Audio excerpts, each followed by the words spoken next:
So this message, this final message, remember, we try to show you how to use this weapon called faith. Amen. It's a practicing faith. Amen. It's a practicing faith. See, because things that are important to you, I believe that you will make it a priority in your life. If it's important to you, you'll keep on doing it and practicing it because those things are that important.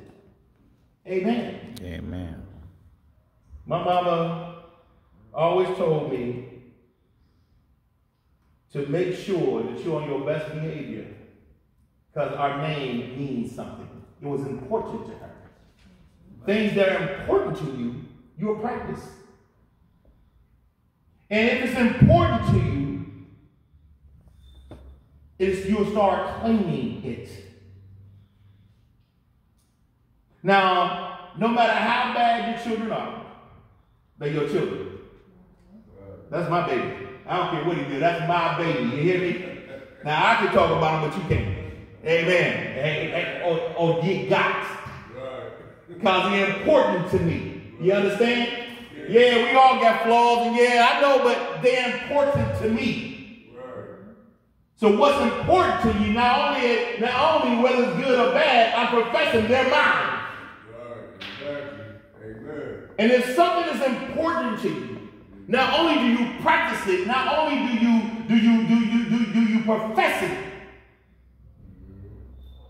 it should be the most important thing in your life.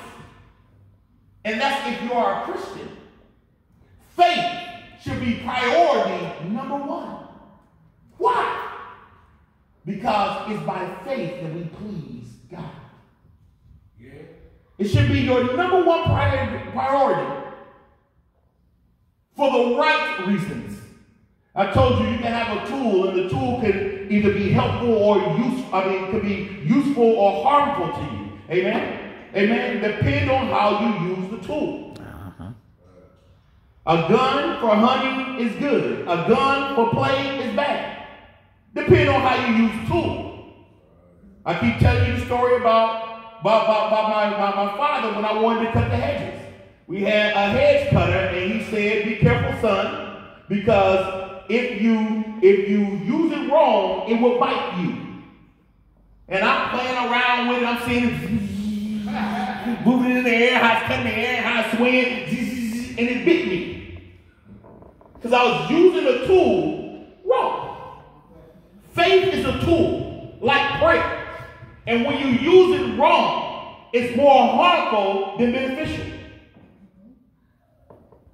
So when we use it for the right reasons, so many people want to have faith for the wrong reasons. We want to have faith because we want our business to grow. We want to have faith because we want a family member to escape either the hospital bed or the jail cell. We want this kind of faith for social reasons. We want people to like us. And we actually pray God that these things come to pass. And we can go on and on.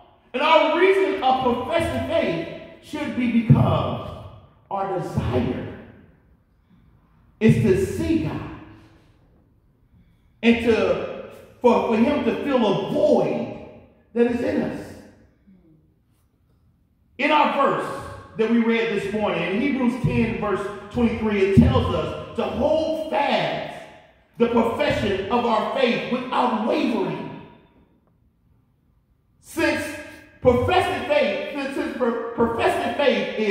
is the most important thing in the Christian life, the verse tells us to hold on to it with your life.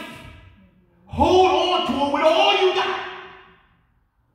In other words, practice it.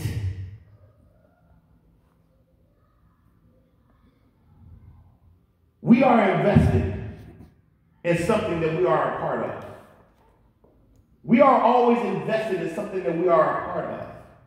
For instance, because I am a black man in America, I am part of black things in America. So when something happened to black people in America, it grabs my attention. Amen. Why? Because I can't turn my black on and off. I am him. I am this man. And if wrong is being done to my kind, then it not only is done to them, but it affects me too. So I find myself a part of the culture. I find myself a part of the meeting. I find myself a part of the movement. It's something that I practice. When it comes to godly things, it's a part of me. So I find myself offended when people are using God's name loosely. I find myself offended when you're putting them in jokes. I find myself a part of this thing. It's something that you can't separate me from.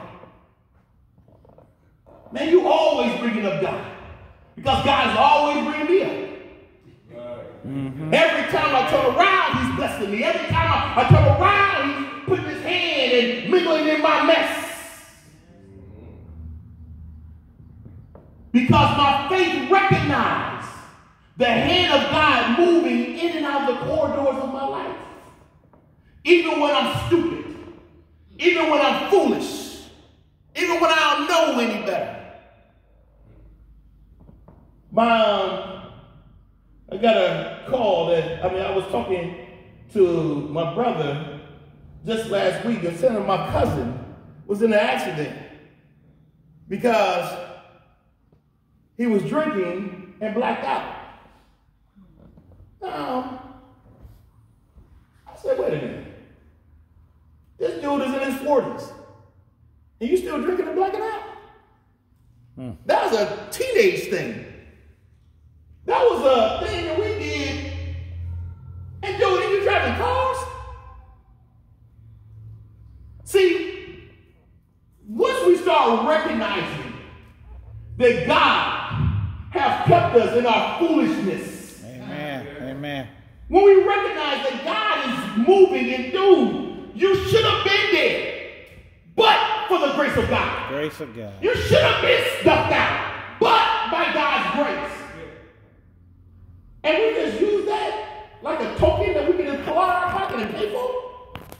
I'm like, dude, we had to put away childish things. It's time to grow up. And your faith will allow you to grow and mature.